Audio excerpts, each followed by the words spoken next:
Yo les potes, yo les gars, bienvenue dans cette nouvelle vidéo à J-9 de ce déplacement au Real Madrid pour ce match retour de Ligue des Champions. Le Paris Saint-Germain va arriver à Bernabéu avec ce petit but d'avance. Comme vous le savez, le but à l'extérieur ne compte plus, ça rabat les cartes, ça rend beaucoup plus équilibré les choses, beaucoup plus de suspense. Comment va se passer ce match retour?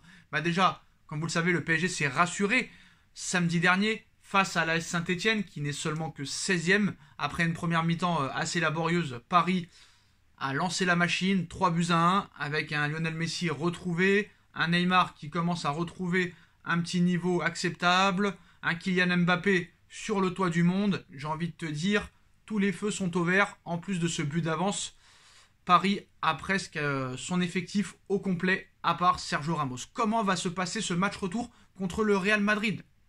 Il y a plusieurs bonnes nouvelles pour le Paris Saint-Germain. C'est vrai que cette défaite à Nantes, après cette victoire contre le Real Madrid, n'était pas très beau à voir. Ça fait désordre. Surtout qu'on s'est fait manger dans le jeu. On sait très bien que le Paris Saint-Germain, maintenant, il n'y a plus que la Ligue des Champions qui les intéresse. On sait qu'ils savent se mettre au niveau pour ce genre de match. La bonne nouvelle pour le Paris Saint-Germain, c'est déjà Kylian Mbappé qui est sur le toit du monde.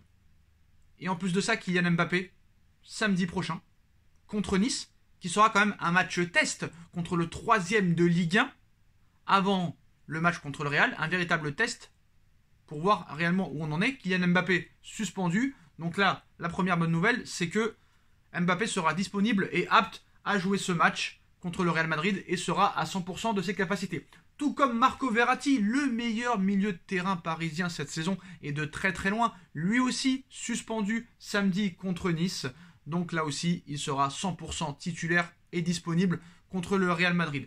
À part Sergio Ramos, tout l'effectif est au complet. À moins qu'il y ait une blessure contre Nice, et on va croiser les doigts pour qu'il n'y ait aucune blessure majeure. Quand tu regardes les précédentes saisons, c'est rare que Paris a 95 voire 100% de son effectif au complet. Ça, c'est la deuxième bonne nouvelle. Avec Verratti, ça fait 3. La quatrième bonne nouvelle, c'est que le Real Madrid sera obligé de marquer, sera obligé de se dévoiler, sera obligé d'attaquer. Et ça, c'est une bonne nouvelle pour le Paris Saint-Germain. Pourquoi? Parce qu'on sait que le Paris Saint-Germain a toujours du mal contre les équipes regroupées qui jouent derrière à 11. Donc le Real est obligé de marquer, Paris va avoir des contres, Paris va avoir des occasions, il va falloir les mener à bien. Je l'ai dit, la clé du match pour moi, c'est l'efficacité. Déjà, dans le foot, c'est l'efficacité. Mais maintenant, comme ce but à l'extérieur ne compte plus, Paris 1-0, s'il y a 1-0 pour le Real, il y a prolongation, s'il y a un partout, c'est Paris qui passe. Donc, à un moment donné, il va falloir être clairvoyant, lucide et honnêtement être très efficace devant le but. Avec un Neymar qui est en train de monter en puissance, littéralement, et de retrouver un niveau acceptable, et un Lionel Messi qui commence réellement à retrouver aussi son niveau de jeu, et on voit une certaine connexion entre Neymar, Mbappé, Messi, j'ai envie de te dire, tous les feux sont au vert. Honnêtement, tous les feux sont au vert. Il va falloir quand même engendrer de la confiance et faire un gros match contre Nice samedi soir. Mais on sait que lors de ces matchs-là, tout le monde arrive à se mettre au niveau. On voit un Donnarumma exceptionnel, on a 2 grands gardiens, on a un Kipembe qui sait aussi se mettre au niveau de l'échéance, ça on sait très bien. Donc à un moment donné, je vais vous dire la vérité, je suis assez confiant. Parce qu'on va pas se mentir, on peut se faire éliminer. On peut gagner le match 3-0, comme perdre le match et se faire éliminer. Mais se faire éliminer contre ce Real Madrid-là, avec l'équipe que tu as, et avec le jeu que tu as procuré, surtout au match aller, ça ferait vraiment désordre de se faire éliminer face à ce Real Madrid-là qui est en grande difficulté dans le jeu. J'ai vu beaucoup de matchs du Real Madrid cette année et honnêtement, on a un Real Madrid qui est dépendant de Karim Benzema. Le grand Messi, pour moi, est en train doucement de revenir. Donc on va pas se mentir, on ne reverra pas le Lionel Messi de 2012, de 2011, de 2013. C'est peu probable. Voilà. Depuis son arrivée au PSG l'été dernier, Lionel Messi semble doucement mais sûrement monter en puissance au meilleur des moments. Et c'est ça qu'on demande. Il a été très bon contre Lille au début du mois. Léo Messi aussi, a été bon contre l'AS Saint-Etienne. Contre le Real Madrid, malgré ce pénalty raté, il n'a pas été si mauvais que ça contre le Real Madrid. Donc l'international argentin a peut-être livré l'un de ses meilleurs matchs de la saison sous les couleurs du PSG contre l'AS Saint-Etienne. La preuve d'une montée en puissance certaine pour moi. Voilà, c'est une excellente nouvelle pour moi. Je pense qu'on va voir un grand Messi dans les prochaines semaines et lors de ce match retour contre le Real Madrid. J'en ai la conviction. J'ai vu quelque chose qui s'est passé contre Saint-Etienne. Après, voilà, ça ne veut rien dire. Ça ne veut rien dire. Un match, c'est 90 minutes, voire 95 minutes, voire peut-être 120 minutes s'il y a les prolongations.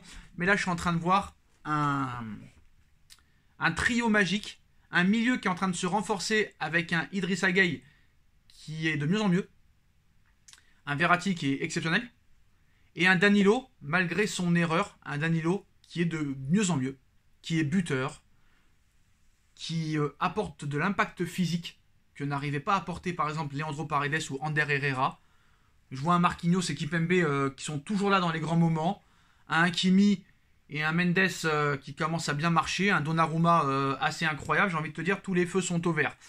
En ce qui concerne maintenant Kylian Mbappé qui commence à changer d'avis, en ce qui concerne peut-être un départ au Real Madrid, peu à peu le PSG commence à trouver des motifs d'espoir avec Kylian Mbappé. 2 raisons pourraient pousser le joueur formé à Monaco à prolonger au Paris Saint-Germain. Donc quand on sait ce que Zlatan a fait ici, c'est symbolique. Ce sont des standards élevés. On est dans un cercle très très fermé. J'arrive à l'égaler et s'il n'y a pas de gros problème, je pense que je vais le dépasser. Il reste Edinson Cavani. On va voir comment ça va se passer, mais bien sûr qu'être le meilleur buteur de l'histoire du Paris Saint-Germain, on ne peut pas cracher dessus. Donc on va voir ce qui va se passer. Les déclarations de Kylian Mbappé après le match samedi soir ont fait énormément parler les postos. Et comme vous le savez, il y a plusieurs raisons qui nous font croire réellement que Mbappé pourrait prolonger. Parce que apparemment, d'après certaines sources en Espagne, à prendre avec des pincettes, le Paris Saint-Germain lui offrirait un contrat en or massif. Un contrat de 2 ans. 120 millions d'euros à la clé en 2 ans, ce qui ferait 60 millions d'euros par an. Je vous laisse calculer combien ça fait par semaine. Et en plus de ça, une prime à la signature colossale et supérieure à celle que proposerait le Real Madrid. Donc ce serait quand même totalement incroyable. Et en plus de l'ovation du Parc des Princes, des supporters qui le soutiennent, des joueurs qui sont mis à sa disposition et un futur mercato cet été qui devrait quand même être assez XXL à quelques mois de la Coupe du Monde 2022 au Qatar, ses parents qui se sont rangés vers le Paris Saint-Germain et le poussent à prolonger, même son avocate commence un petit peu à changer d'avis. Le record d'Edinson Cavani, on le voit après en zone mixte que ça le titille, donc j'ai envie de vous dire que vraiment on y croit. Après c'est maintenant ce match retour. Et ce match retour il va falloir le prendre au sérieux.